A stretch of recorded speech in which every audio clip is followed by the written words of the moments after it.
My brother was the golden child until he found out. Our parents were lying about me, so he gave me evidence, and together we destroyed their legal case. I've always dreamed of being like my brother, because ever since I was a child, I wanted nothing more than for my parents to love me. So while other kids were running around outside or playing with trucks, I was always at home, trying to scrub every floor and surface until they were spick and span, trying to somehow figure out my mom's at-home filing system so I could help. But each time I got the same result. They'd come home and praise my twin brother, instead of me. Wow, Logan, we're so proud of you for motivating your brother Leo to do this. He'd then receive some sort of gift, an outing, sweets, while I got scolded for not doing more. And you know that quote from BoJack Horseman? It goes, when you tell someone they're bad long enough, they start to believe it. Well, I was believing it alright. Not just that I was bad, that Logan had something I didn't, that he was someone I needed to prove myself to. So in high school, when I got the scholarship to a college nearby, I was ecstatic. I felt like I was flying. I practically ran down the stairs to tell Logan and my parents, but instead of hugging me or telling me they were proud, or at least a simple well done, they looked angry. I thought steam was actually going to come out of Logan's ears. I went completely silent, and the room erupted. Are you effing serious right now? My dad roared, with his knuckles clenched by his side. How could you do this to us? My mom added, with tears welling in her eyes. Meanwhile, Logan was just death staring me with his arms crossed. You see, Logan had applied to the same one, and since I was the one to get it, my parents actually believed that I had stolen it from him. I sneakily wiped the tears from my eyes so they wouldn't see how upset I was. They continued shouting at me, so I just walked up to my room. I left the door slightly open to eavesdrop. They unanimously agreed that I must have plagiarized or cheated, that there was no other explanation for why I would get in, and Logan wouldn't. We don't raise cheaters in this house. There was so much anger and hate in my dad's voice that I was actually scared. After that, they started whispering to each other, but I had heard enough, and ended up going to bed early, or trying to, at least, because the guilt kept me awake. I thought back to all the hours I put into studying, and all the hours Logan put into partying, how I should have convinced him to work, how I could have helped him make better decisions. My heart broke, and in that moment, I felt like the worst brother to ever exist. I regretted ever applying, but my decision was about to be reversed, because after a few days of receiving the silent treatment at home, my guidance counselor pulled me in for a meeting. She told me she was ashamed of me, and she wished she never helped me. I didn't even know what she was talking about, and I was already crying. But then she explained. Apparently, they had received a formal plagiarism complaint, with screenshots of documents that made it clear my work was someone else's. I started seeing the room with tunnel vision. I could hear my heartbeat all around my body. I was like a deer in headlights. She just looked at me with disgust. I sighed and walked out. I was done. Yes, I felt guilty, but I still earned that opportunity, right? And that's when I got the notification. It was from my dad, telling me not to come home. Cool. So I walked to my godfather's house, feeling a mixture of shame and anger. I expected to be somewhat uplifted, but when my godfather Jack opened the door, my heart completely sunk, because he gave me a huge smile, and I realized it was the first genuine smile I'd received in years. So I couldn't help myself. I cried into his shoulder. He brought me inside, and I told him everything. Parents, Logan, college. He didn't say much, just nodded. I was just happy to have someone to listen to me. That day was so exhausting that I could barely stay awake anymore, and I ended up falling asleep soon after. When I woke up, it was pitch black outside, and the house was quiet. My phone was dead, and I wanted to know what time it was. So I crept upstairs to use Jack's phone while he slept. It automatically unlocked, and I saw he had been in contact with my parents. So, like any respectful 17-year-old boy, I read their conversation. Well, before I opened up, Jack had no idea what my parents were up to. He just knew that I was coming, but my parents had lied and said I was going through a rough patch. And after I told him the truth, it was clear he was angry, because his texts were, well, let's just say they were very unfriendly. But as I kept reading, I couldn't help but smile, because it was the first time someone had ever stood up for me before, and I didn't know it at the time, but Jack was going to do a lot more than send some angry texts. The next morning, Jack made breakfast like nothing happened, but there was this determined look in his eyes. Leo, I think I know what happened with your scholarship, he said casually, sliding me some pancakes, and we're going to fix it. I nearly choked on my orange juice. How? Well, for starters, I called my buddy at Hampton's admissions office. They're reviewing the plagiarism claim, but more importantly, he sat down across from me. I think we need to talk about the bigger issue here. Your parents and Logan. That's when Jack told me something that changed everything. Apparently,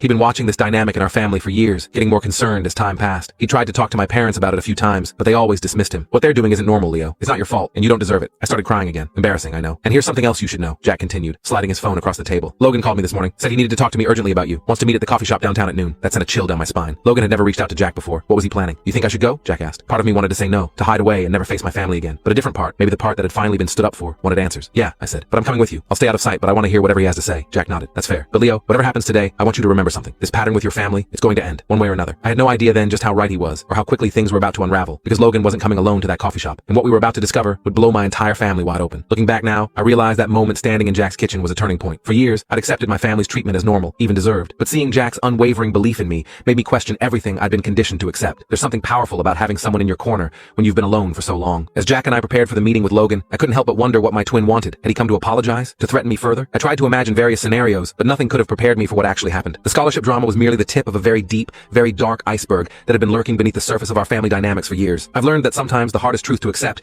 isn't about others' betrayal, but about how long you've let yourself be diminished. That day at the coffee shop would change everything, not just about my scholarship, but about how I saw myself and my place in the world. Jack didn't just offer me shelter that rainy night. He gave me something I'd never had before, the courage to stand up for myself and demand the respect I deserved. I got to the coffee shop 15 minutes early and positioned myself at a corner table where I could see Logan arrive, but he wouldn't immediately notice me. Jack sat closer to the entrance, nursing an Americano, like this was just a casual meeting and not potentially the most stressful conversation of my life. My hands wouldn't stop shaking. I hadn't seen Logan since that night at dinner when everything blew up. I kept my hoodie up and tried to look like I was just some random guy focusing on his laptop. Logan showed up exactly at noon, always punctual when it came to his own schedule, not so much when other people were waiting on him. He scanned the shop, spotted Jack, and walked over with this weird, nervous energy I wasn't used to seeing from my usually confident twin. Thanks for meeting me, Logan said. He kept looking around like he was afraid someone might see him. I couldn't hear their entire conversation from my position, but I could see Logan's face clearly. He looked stressed, worried. It wasn't the smug expression I was expecting. Jack nodded a lot, occasionally glancing in my direction. After about 10 minutes, Jack got up and headed toward the bathroom, which was our signal. As he passed my table, he dropped a napkin with something scribbled on it. He wants to talk to you. Says it's important. Your call. My heart was pounding so hard I thought other customers might hear it. I took a deep breath, closed my laptop, and walked over to Logan's table. His eyes went wide when he saw me. Leo, What the hell? Jack told me you wanted to talk, I said, sliding into the chair across from him. So talk. Logan looked around again, then leaned forward. You need to drop this whole thing. Just admit you cheated, apologize to mom and dad, and move on. I stared at him. Seriously? That's why you wanted to meet? To tell me to confess to something I didn't do? Look, I know you think you're being screwed over, but he lowered his voice. It's better this way. Hampton was always my thing. You knew that. Your thing? I didn't even know you were applying until after I got in. Logan's face flushed. That's not true. I told everyone I was applying there since freshman year. I thought back, trying to remember if he'd ever mentioned it. Maybe at a family dinner I wasn't invited to, or when I was studying upstairs. But no, this was just another example of the Logan-centered universe my family lived in. Apparently I was supposed to automatically know his plans and adjust mine accordingly. I worked my ass off for that scholarship, I said, keeping my voice low but intense. I earned it fair and square, and someone, probably you, submitted fake evidence to get it taken away from me. Logan's eyes darted away. Bingo. It was you, wasn't it? I pressed. Not exactly, he muttered. Dad helped. I felt like I'd been punched in the stomach. I mean, I'd suspected, but hearing it confirmed was different. My own father had sabotaged my future. Jack returned from the bathroom and sat next to me, placing a protective hand on my shoulder. This family discussion now includes me, Jack said firmly, and I'm very interested in what you just told Leo about your father's involvement in this plagiarism accusation. Logan's face went pale. Let me be very clear, Jack continued. What your parents have done, what you've participated in, is wrong on multiple levels. It's emotional abuse, academic fraud, and potentially illegal. Logan's eyes widened. Illegal? Come on, it's just family stuff. Falsifying evidence to revoke a scholarship? Jack raised an eyebrow. That crosses several lines. I watched my twin brother squirm uncomfortably. He wasn't used to being challenged. He looked like a little kid caught stealing cookies, not the golden child who could do no wrong. What exactly did Dad do? I asked. Logan sighed, deflating a little. He took some of your earlier essays from the shared family computer and found similar papers online. Then he altered some dates and created fake screenshots. Jack's grip tightened on my shoulder. And your mother? Was she involved too? She knew about it, Logan admitted. But Dad did the actual,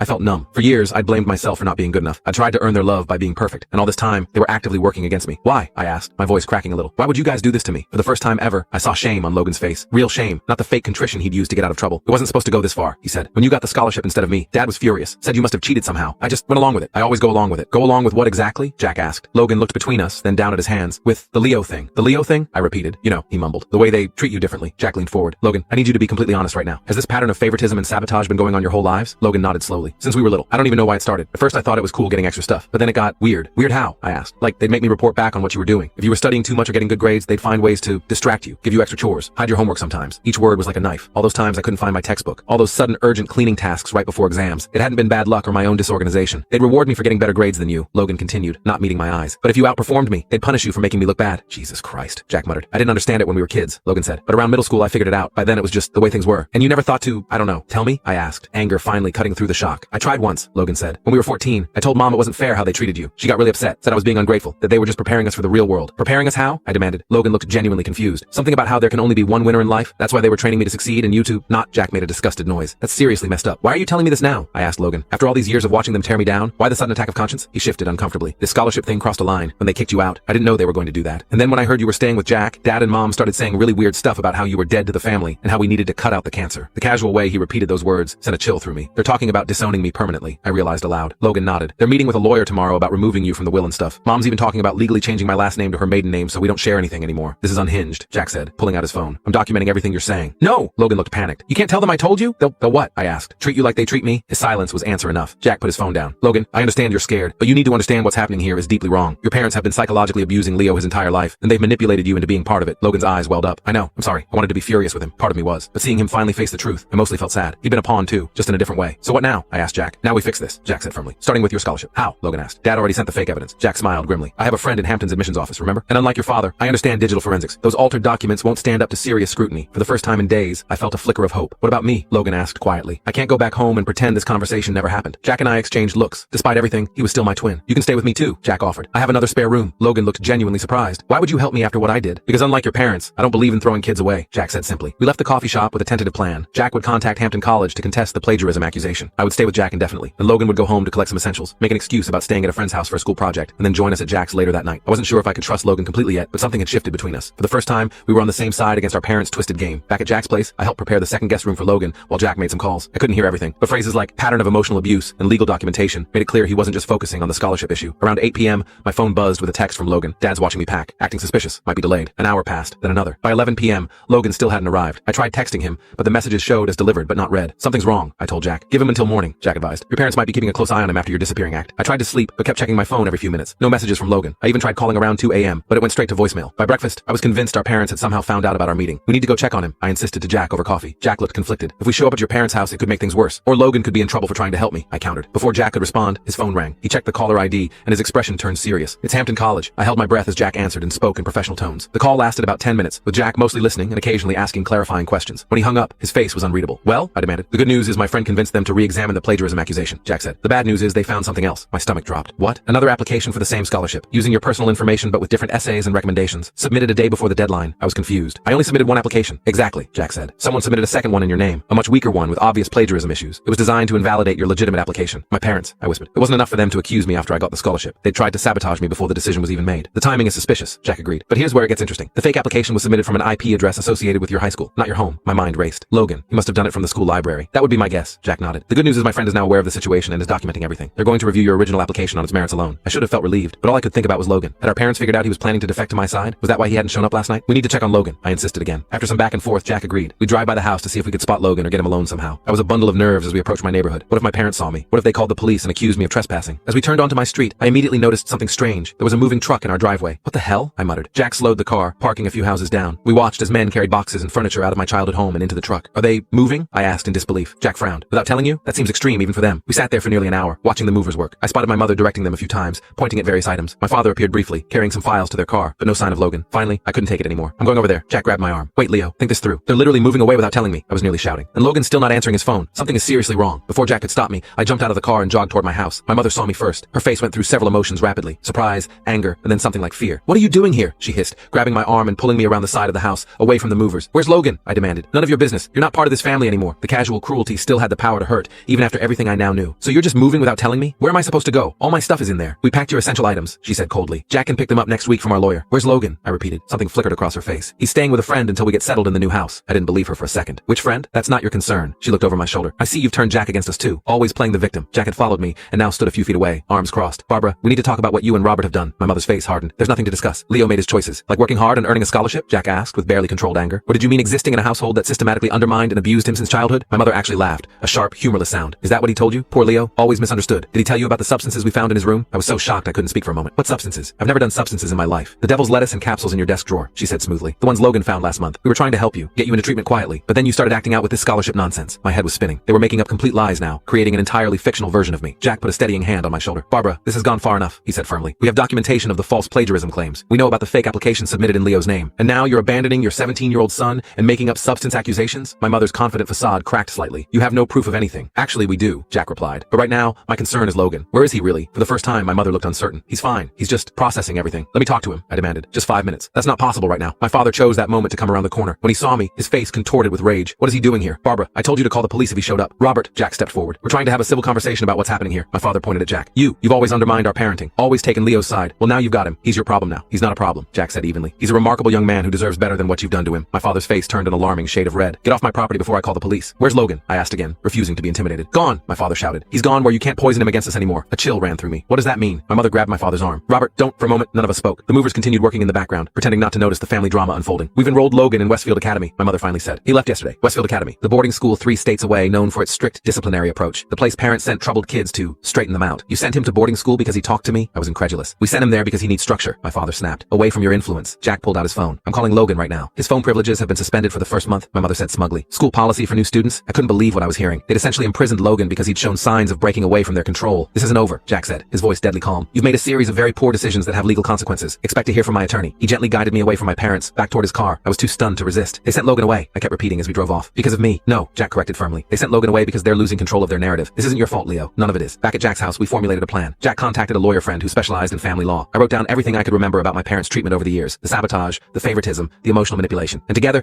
we researched Westfield Academy. They have a strict no outside contact policy for the first 30 days, I read from their website. It's supposed to help new students detach from negative influences and commit to the program. Jack frowned. That's convenient for your parents, but there must be exceptions for family emergencies, which this technically isn't, I pointed out. Not in a way we could explain to school administrators. Maybe not directly, Jack admitted, but there are other approaches. Over the next week, things moved quickly. Hampton College officially reinstated my scholarship after reviewing the evidence of tampering. Jack's lawyer friend Susan helped me file for legal emancipation given that my parents had effectively abandoned me. And most surprisingly, several of my teachers came forward with documentation of my parents' inappropriate interference in my education over the years. Apparently, I wasn't the only one who had noticed something was off. My chemistry teacher, Ms. Rivera, had kept records of every time my parents had requested my grades be reconsidered downward or complained about me showing off in class. My debate coach had emails from them asking that I be given less prominent roles so I wouldn't overshadow Logan. It was validating but also deeply painful to see how systematic their sabotage had been. How many people had witnessed it but felt powerless to intervene directly. Meanwhile, Jack worked on contacting Logan. The school wouldn't put me through to him, but Jack managed to speak with a counselor there, expressing concern about the circumstances of Logan's sudden enrollment. 2 weeks after our confrontation at the house, we finally got a breakthrough. A letter arrived for me, from Logan. The handwriting on the envelope was unmistakably his, though the return address was unfamiliar. Inside was a single sheet of notebook paper. Leo, I'm okay, don't worry. School monitors all communication, but Dakota, my roommate, is sending this through his cousin who lives nearby. Parents told school you abused me growing up. Total lies. They're scared we talked. Teachers here actually knife nice but strict. Working on a plan? Trust me for once? L. I read it 3 times. Relief washing over me. Logan was safe, if not exactly free, and he was still on my side. Jack read the letter and nodded approvingly. This gives us something to work with. If Logan is willing to contradict your parents' version of events, it becomes their word against both of ours. I finished. Exactly. And with the documentation we've already gathered, plus testimony from your teachers, Jack smiled grimly. Your parents have significantly overplayed their hand. That night, I slept better than I had in weeks. For the first time, I wasn't just reacting to my parents' cruelty. I was actively fighting back, and I wasn't alone. What I didn't realize was that my parents were also making plans, and they weren't going to let go of their control without a desperate final attempt to destroy the truth, and me along with it. The next morning,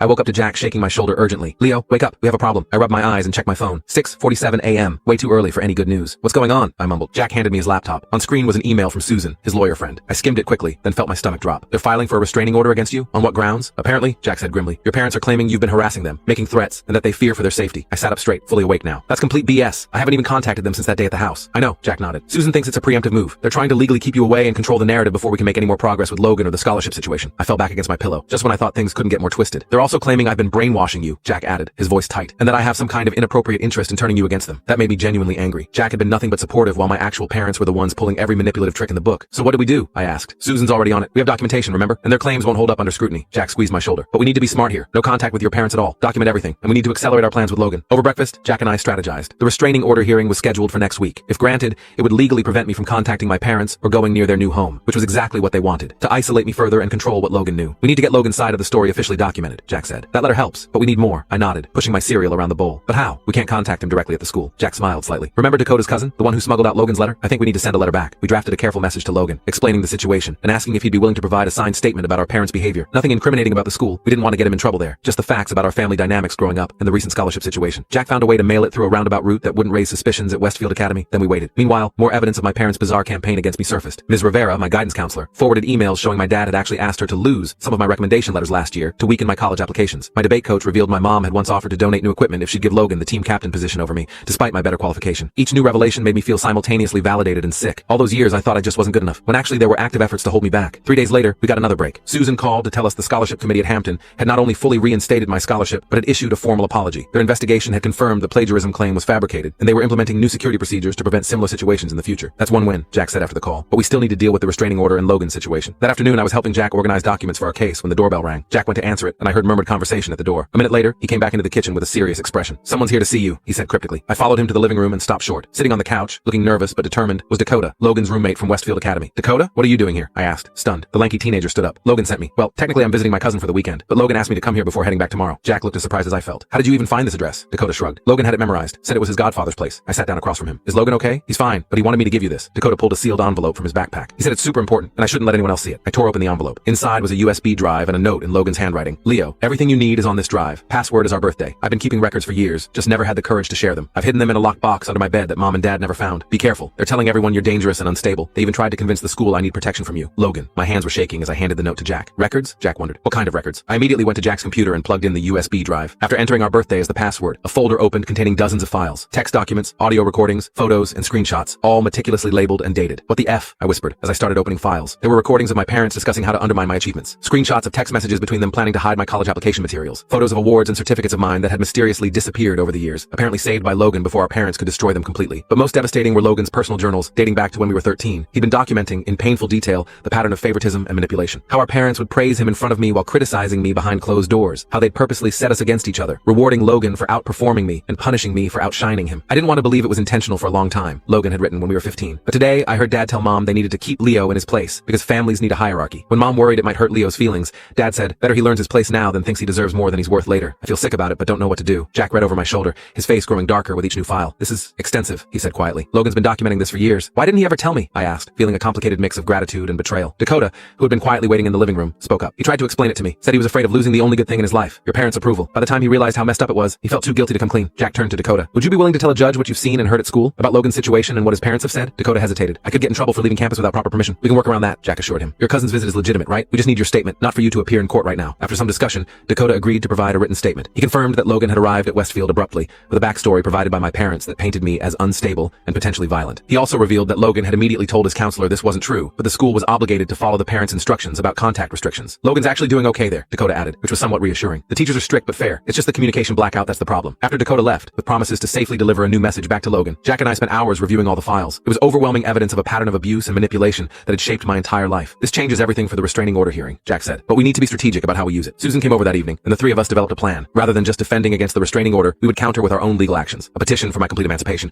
backed by evidence of long-term emotional abuse. With this evidence, Susan said, we can also potentially get a court order allowing contact with Logan, despite your parents' wishes. Since he's still a minor at Westfield, we can't completely override their legal authority, but we can establish supervised communication rights based on your shared sibling relationship. The day of the hearing arrived faster than I expected. I was a nervous wreck, knowing I'd have to face my parents in court. Jack and Susan had prepped me thoroughly, but nothing could fully prepare me for seeing the people who had systematically undermined me my entire life, now trying to legally paint me as the threat. My parents arrived with their own lawyer, a slick-looking guy in an expensive suit. My mom was dressed conservatively, looking appropriately concerned for someone supposedly afraid of her own son. My dad kept his expression stern and disapproving. Their lawyer presented their case first, a completely fabricated story about my escalating behavior problems, culminating in supposed threats after being caught with substances. They even brought a small baggie of the devil's lettuce as evidence, claiming they'd found it in my room before I ran away. When it was our turn, Susan calmly and methodically dismantled their entire narrative. She presented the documentation for my teachers, the evidence of the scholarship sabotage, Dakota's statement about Logan's sudden arrival at Westfield, and then, most devastatingly, selections from Logan's secret files. My parents' faces as the audio recordings played were something I'll never forget. My mom went pale, while my dad's expression cycled through shock, anger, and finally something like fear as he realized how thoroughly their manipulation had been documented. Their lawyer tried to object, claiming the recordings could have been edited or taken out of context, but Susan had anticipated this and presented metadata and timestamps that authenticated everything. Your Honor, Susan concluded, what we have here is not a case of a troubled teen threatening his parents. This is a documented pattern of emotional abuse, culminating in these parents abandoning their son, falsifying evidence to revoke his scholarship, and isolating him from his twin brother, who has begun to recognize and resist the manipulation. The judge was silent for a long moment after all evidence had been presented. He looked at my parents with an expression I couldn't quite read. In my 30 years on the bench, he finally said, I've seen many family disputes, but the level of calculated undermining documented here is extraordinary. He turned to my parents. Your petition for a restraining order is denied. Furthermore, I'm granting temporary emancipation to Leo pending a full hearing next month, which I expect will become permanent given the evidence presented today. I sat there in shock as he continued,